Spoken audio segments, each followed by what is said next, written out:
Hey guys, Stealth here. In this deck review we're looking at a North Korean Mechanized deck, which was sent in by FurballHero, and his only goal for this deck is making Kim Jung Un proud. So let's focus on that. Now, it being a mechanized deck, we have to look at infantry, because that's what the whole deck revolves around. You can see that he has a ton of infantry units. North Korea doesn't have that great tanks, or that great APCs, but they are mostly armed with a lot of AA weaponry, and that definitely helps. Now he says that the strong points for a mechanized deck, and especially for this deck, is of course holding forests and towns, because you have so much infantry to pick from. But the problem is that it has no long range AA, no seed, and no infantry recon, and that is definitely a weak spot. Maybe we can adjust that somehow, but maybe North Korea just doesn't have anything that we can use. Also, tanks are not really up to par with the modern tanks that some of the Blue 4 countries get. So we're going to have to look at that as well. And of course, North Korea does get some interesting tanks, but because it's a mechanized deck, you don't really get access to those. Now, what FurballHero wants to know is how to use this map, or how to use this deck on open maps, because it focuses very much on towns and forests. And on some maps you just don't have those. A map like Hop and Glory comes to mind, where you just have a lot of open desert. And he wants to know how to be successful even on those maps. And the short answer for that is just don't use this deck. I always pick a deck that suits the map best. So if I'm working with a large open area, I'm going to work with a helicopter deck, or a deck that is very mobile, like a motorized deck. Not something that is armored, for example, is going to get easily picked off. Similarly, you wouldn't pick an armored deck when you're going into an urban map like Ones on Harbor. So that is how I would fix that. Just don't use this deck on open maps, because you're putting yourself at a major disadvantage. So let's have a look what he has in here. For starters, 4 command infantry in the ZIL 130 trucks. This is an interesting setup. He has 4 command infantry because he gets quite the availability bonus, being only North Korea. And with this you can hide these guys in towns, forests, wherever. So this completely suits his playstyle. Then he has the FOB, 14 ZIL 130 cargoes, and 1 MI4 cargo card. So that should be enough. Now looking at the infantry. The main infantry force here is the Bongongsus. These are regular North Korean infantry, and some of them come in the VTT 323. Now, this is not a very spectacular APC. It does come with a machine gun on top of it. It's a heavy machine gun. It does have 1 AP power, and some people tend to underestimate that. It's also amphibious, and most vehicles of the North Koreans are, and that means that you can do an amphibious push in an area where they do not expect you to come in. So you could use that to quickly appear in an area unexpectedly, rush over that area, capture it, and then push on. And that is something that he says he is going to be using as his method of play.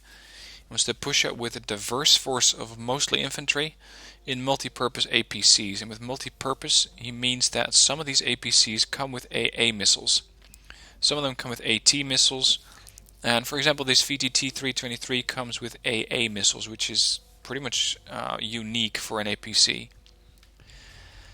He wants to push up with the infantry and the APCs, covering with a lot of smoke from mortars. Once an area is captured, you reinforce it, and then you push again with mass troops, smoke, ATGMs, AA, and you introduce communism everywhere else. So what he has over here is 45 units of Bongongsu, which is a very high amount.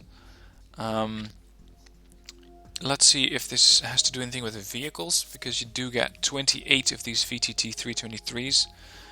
Every one of these units costs you 25 points total, so you get the APC and the infantry.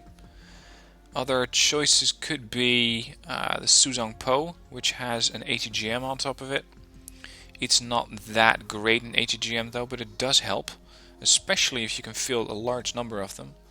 But picking this unit will limit the availability from 28 to 22 or 17, depending on the veterancy. And the veterancy he's using here for the VTT 323s is, I believe, just the standard hardened.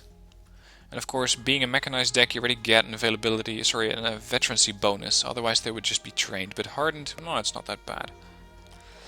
Other options are the Hwasung Chong, which gets an AA missile, or the Korshun, which does get an autocannon. Or actually, I suppose you could call it a main gun, because it doesn't fire as fast as an autocannon. This would be my pick, because with this you have a very, very decent anti-tank weapon, and it's still pretty fast. But he already thought of that, and he already has a Korshun, so we don't have to cover that. I'm not going to touch these guys, because you do need this many infantry units. And he has another card, which I initially overlooked. And with these Bongangsus, you have a ton of guys. And these, of course, are in the AA version. So we got the standard machine gun. We got the autocannon / main gun / ATGM. And then we got a machine gun with an AA launcher.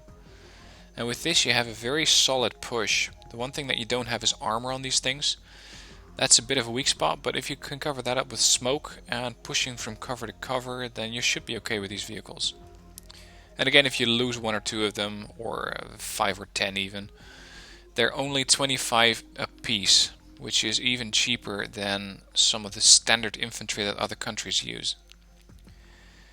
This setup all looks very good, looks very thought out. He has 17 at veteran, so I don't need to adjust anything there. The one thing that you could do is switch these out from 28 to 22. You lose 6 veterancy or 6 units, but you gain a little veterancy, and I think that that is a little bit better for this deck, as you still have plenty of infantry. And those 22 guys do get a lot more effective. Next, he has Iglas, and the Iglas are being transported in the ZSD 53-1A. Just a standard APC. Both of these guys are. He has 8 of them at veteran. The Iglas are nice missiles. They do lack a little bit of range. 2600 would be better, but you just don't get any AA infantry that can do that. You do get the Strelas, but their range is even worse. So again, nothing that I need to adjust here. Then he has the Fagots anti-tank missiles. You do get a large number of these guys. You get 17 per card, coming in one of those BTR 50 PKs. Again, unfortunately we don't have another choice of transport. You do get this one. The difference is that this one has slightly more armor. Machine gun is a little less accurate. It doesn't really matter that much, although this thing is a bit faster off-road than this one. What I would do here is try and get these things as mobile as possible so that you can hide them all the way across the map. And that does introduce a little bit more diversity. So with this, you still have these 34 ATGMs, which is a huge amount compared to my usual 6 or 7 in a deck.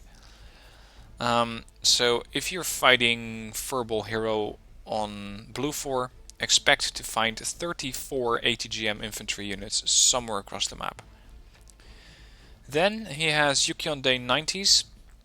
Very, very decent, I believe they're called commandos. And they got a nice anti-tank weapon, 23 AP power, 50% accuracy. It's not bad, they just come in a fugly chopper. That is really something that the North Koreans need to work on. You get 22 of these, and that's even at elite. So you could use these guys in an early push. The one thing you need to keep in mind is that the Mi-4 is not particularly fast. It's only 180 kilometers an hour, which is almost half the speed that an Mi-24 can get to. And especially the AA choppers that Blue 4 can deploy are going to be a lot faster than this thing. So expect to be meeting heavy resistance if you want to do a quick land grab with these Mi-4s. The Bongangsus and the Fagots I just adjusted a little bit, so we don't need to cover those. There's not really that much other infantry that you could use. I think that having Gongbyongs in here would be very nice, especially if you're facing a lot of infantry in another town. Or some of these recoilless rifles. And I think that we can take out one card of Bongangsus without hurting the deck too much. Because you still get a lot of the Fagots. You got the commandos, you got the Bongangsus. So even if we take out one card, we can bring in either recoilless rifles or Gongbyongs. And maybe I'm just going to steal another Fagot anti-tank missile launcher E2 because we don't need that many of them. 17 is more than enough. So we're going to steal off a couple of units, but I got to be careful with the Bangangsus because their transports are very well thought out. These things, deleting the 323s, hurts us the least. Because with this you still got the AA, you still got the main tank gun or the main gun. So taking out these guys, it will hurt your availability slightly, but otherwise you're still alright. And for that I would introduce one card of Gongbyongs in either the 53-1A or the BTR 50PK. Well, I already looked at these guys. This thing is clearly better because it's more maneuverable. And let's go with 11 of those. I'm going to choose 11 because they're going to be in contact pretty much. This 350 meter range means that they're going to be in the same block or next to the block that they're attacking. And with that, they're going to be taking fire. You want these guys not to panic. You want them to keep that napalm coming. So with this, I think that you would have something that Kim Jung Un's proud of. And then we're going to take one more card of the, I believe you pronounce that Biben Chungpos. Recoilless rifles are nice to have. They're not that deadly, but they can engage infantry as well, especially in the outskirts of a town. If you can destroy an APC and then engage the infantry with this recoilless rifle, they're going to be in for a surprise.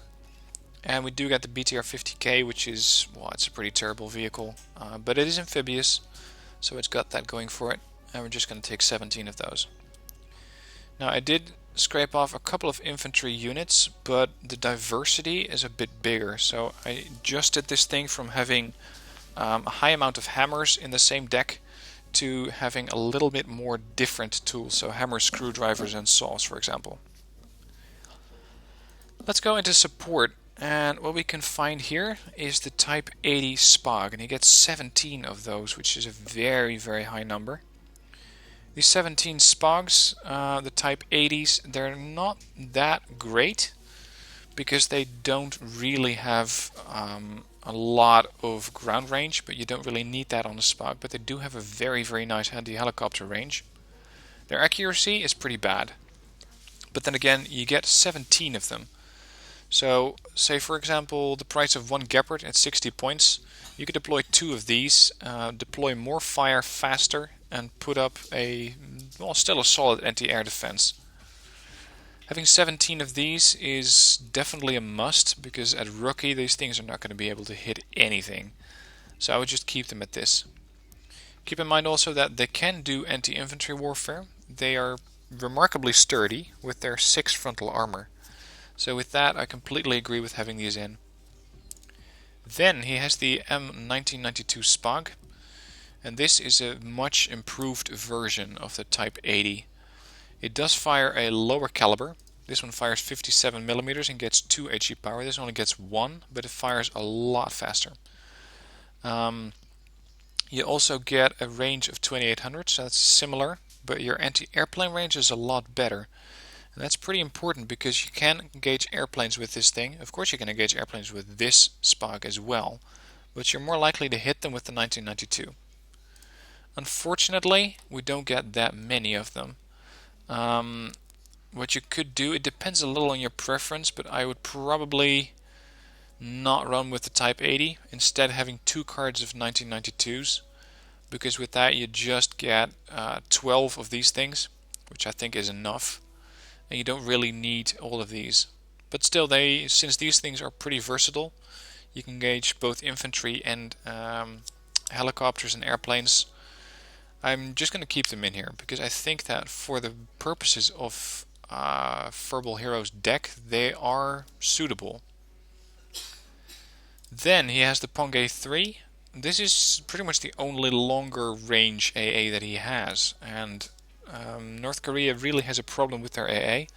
They don't have any long range, nothing in the range exceeding 26-25 against airplanes, and that's a Spog. So especially this mechanized deck suffers pretty much from that. So these things are mostly going to go after airplanes. Helicopters, because that's their largest range. Against planes you're going to suffer. So we're going to need to deploy all of those Iglas as well, because they also can help with the airplanes. And we're going to have to find some AA or some air superiority fighters in the plane section. Then he has 8 82mm mortars. Good choice, because with all that infantry you're going to need a lot of support. And then he has the Tokchon 130mm. Good artillery. Dispersion's a bit on the high end. You could decide to go with the 152, but that one's even worse. It just does a little bit more HE damage. But this thing, Tokchon 130, is a solid choice. It's pretty much the best artillery unit that you can get for the North Korean Mechanized. Now, some units that he could also have taken. You could decide to change the 82mm for the 120. You do lose a couple of rounds, but the rounds that you do get, that do arrive on target, while they are less accurate, they do more damage. And that is something that you could have a look at, because you still get a lot of them. You got enough logistics to keep these things supplied, to keep them firing. And if you don't really need to just put down smoke, but if you're going to start hurting stuff, then having 120mm definitely helps. For now, I'm just going to keep it this way, because you want these fast rate of fire, 25 rounds a minute versus 11. And with this, you can put down a smoke screen a lot faster. He could have also picked the Shilka as an AA gun. If you compare this to the Type 80, you're going to see that the Type 80 has more armor. This one has a very much higher rate of fire, almost 9 times the rate. And with that, you're more likely to hit targets, because these bullets are going to be firing pretty much continuously at the enemy aircraft. The range against airplanes is the same, the range against helicopters is less, and that's why the Spunk, the Type 80, is slightly better in this respect. I think you get slightly more value for your 25 points. In tanks, really not that much choice. He went with Sin Hung, which is an interesting tank since it's also amphibious. There are not that many tanks in the game that have that spec. It gets an okay main gun for 25 points, 11 AP power, 40% accuracy, and the Susang Po anti-tank missile. Not great, 45%, 14 AP power, you get some armor on these, but if you can push these things along with your APCs, with all that infantry, you have a pretty good chance of making it across and still doing some damage. Then he has Chonmaho 2s. These Chonmaho 2s are pretty much a meat shield. They have 8 frontal armor, a pretty decent gun for a 40-point vehicle at 16 AP power. But the problem is actually hitting something with that, because they only have 35% accuracy, and combine that with a 6 minute rate of fire, 6 rounds a minute. Jesus. 6 rounds a minute rate of fire, it's not that great. You just got to use a lot of these things in order to actually take some other stuff down. And 16 AP power, while it is okay, it's not going to take down the heaviest tanks. So you're just going to need to swarm those with the infantry. The Chonmaho 4 are markedly better. They got 12 frontal armor versus the 8 frontal armor on the Chonmaho 2. Their gun is a little bit better, but their fire control system is still pretty much, non-existent at 40%.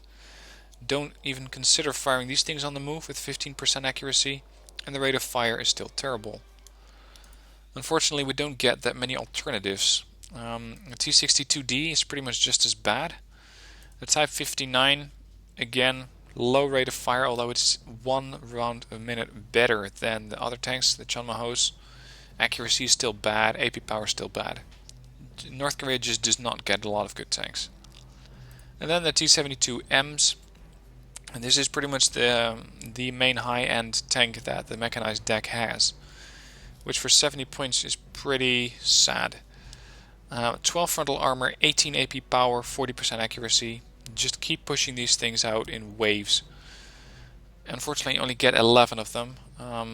You could consider going to trained and getting a little bit more units, but I think that additional accuracy from the hardened veterancy definitely helps. Reconnaissance, T-55, I agree with that recon tank, 1992. These are interesting scout units because they have the amphibious capability, they got a grenade launcher and a solid anti-tank launcher. It's not that accurate, it's not that high AP power, but for 50 points having both of these on a single platform is pretty unique. You don't get that many vehicles in the game that can do that. Then he has an Mi-2, a scout helicopter. As he said in the description, there is not any recon infantry in here, and that is pretty significant because it means that you cannot really deploy a lot of passive spotters. Now T-55s are decent with their medium stealth. There are not any vehicles which have better stealth than that, so it doesn't matter if you deploy a T-55 or a BRDM-2. T-55 just has a main gun which can, if you're lucky, hit something at 20%. In vehicles, he has the TO-55 Napalm, definitely a mandatory unit for this deck, although I would not put them at Hardened, but I would put them at Veteran, because you want these things to be in the front line and not panic and be stunned. Then 17, make that 34 Type 85 Suzang Pose. Not exactly a great range on these, 2450, 45% accuracy. Comparing those to the Malyutkas, it's even worse. The accuracy is worse. The amount of missiles that they get is extreme though, 18. But the AP power, while it's 1 point more, you still get to hit something. Let's see about the availability. We get 17 or 11, 22 or 17. Yeah, then this thing is definitely the better choice. Because with this you can deploy them along your main lines and deploy a lot of them as well. Other units which could be used here. I have used the Su-100s from time to time. Just because for 20 points they only got to destroy 1 or 2 APCs and they've already gained this 20 points. They got 4 frontal armor, which is not bad for a vehicle this old. 11 AP power, again, is not bad. And the ATS-103 is pretty similar, except that it has less armor and a better gun. So this is really an ambush vehicle. These could be used as well, but I think that he already has enough tanks. Actually, I'm going to change this up a bit. I'm going to steal one of his tanks off. And we're just going to delete these Chanmaho 2s because you don't really miss anything with losing that. And that does give us 1 more point to spend in vehicles here. Let's see, the ZSU 57 2s, these things are extremely annoying if you encounter them in forests.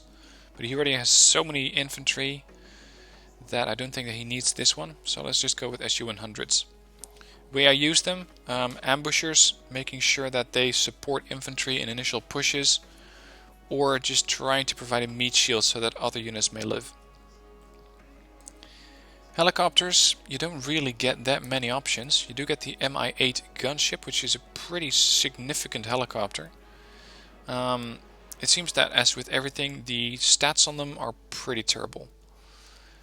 These things are nice, the rocket pods, but the ATGMs are just laughable. At 45% accuracy, 14 AP power, you're lucky if you can hit a couple of them, but then again, that's why they're 45 points.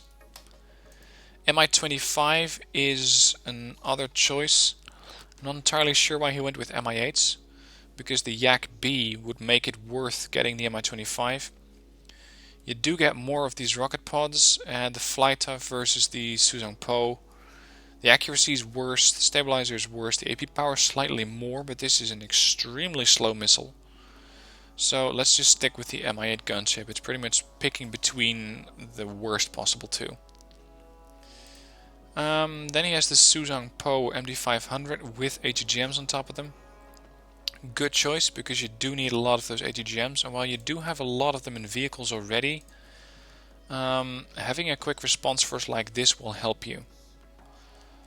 Other units that he could use is the MD500S5. These are very, very quick to deploy those rocket pods, but they don't really carry that many rockets, and you're going to have to completely babysit these guys, flying them back and forth to a fob or a resupply point to keep them loaded.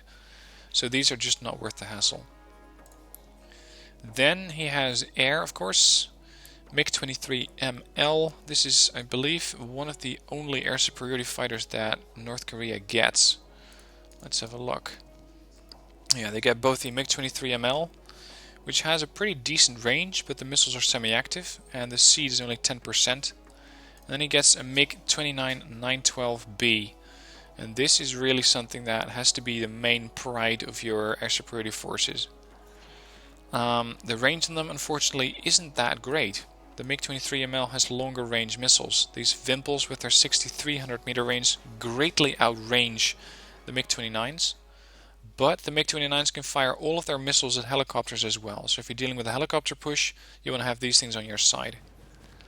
He only went with one, however. And that's an interesting choice. I'm not sure why. They are a little bit better at dogfighting, and ACM is a little bit better. But I think that the MiG-23MLs, if you put these things, actually they're already elite. I would just take these things at a lower veterancy and try to swarm the enemy. Then he has an F5, and this one is a napalm bomber. I'm not going to say it's mandatory to have napalm on any deck, but it is nice to have it. It's just the capability of quickly destroying or denying the enemy an area that makes this unit worth it. Then of course the legendary or significantly annoying B5. Huge bomb, huge turn radius. These things are just to deploy a huge bomb and then get the hell out, if they can. Highest strength of any plane in the game, not counting the A-10 Thunderbolt with their armor, that is. But these things, if you can get that bomb to drop onto a target, it's going to do a lot of damage. The problem is actually getting it there, because these things are extremely easy to shoot down. 15 strength and 0 ECM means that while they can survive a couple of missile hits, they're also very easy to hit. And a turn radius of 600 does not exactly make it easy for these things to get out of a fight. And then he has the Su-25K, which is his main tank sniper by the looks of it. The one thing that I'm not seeing in this deck is a cluster bomber or a carpet bomber. These things I found are pretty annoying, the Su-27 BMK, because, sorry, the Su-7, not the Su-27. The Su-7 BMKs are annoying with these rocket pods because they can keep stun locking your vehicles. You can get 3 or 4 depending on your veterancy, and with these you can deploy a lot of those rocket pods, stun lock vehicles, and then have other units finish them off. Other options, I would not pick this one as a tank sniper because of the terrible accuracy. These things are all wannabe air superiority fighters. Then there's the B5 and the A51. This is a decent plane because that that cluster bomb will definitely do quite some damage to tanks. So you could, if you wanted to, get this thing in, but I think that with this setup he has a pretty solid air force. He does not have a naval tab, so you don't have to look at that. And I believe I got still 1 point to spend, which I stole from the tanks.